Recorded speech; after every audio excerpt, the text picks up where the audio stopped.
My name is Dr Caroline Gorden and I'm a Senior Lecturer in Criminology and Criminal Justice here at Wrexham Glyndŵr University.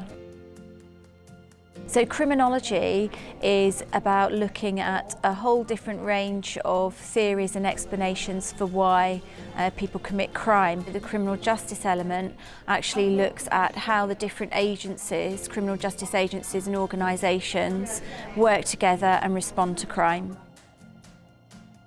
I chose to study at Wrexham Glyndŵr University because the lecturers I met on the open day, amazing, probably the best I've ever met. I felt treated as a student more than a number when I was talking to them. The course is really interesting because we get loads of speakers in, so from probation and from police, especially because it gives you more opportunities for thinking about your career. Criminology offers quite a lot in content as well. We cover a different case every week.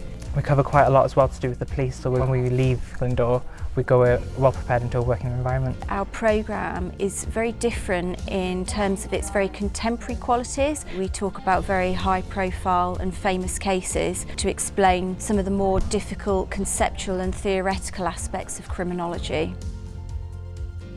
I would definitely recommend Wrexham Glyndŵr University for the small community we have here.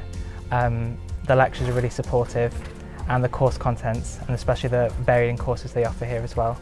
Support's really good in the modules with the personal tutors and the lecturers. The class sizes are really small and it's a really friendly environment.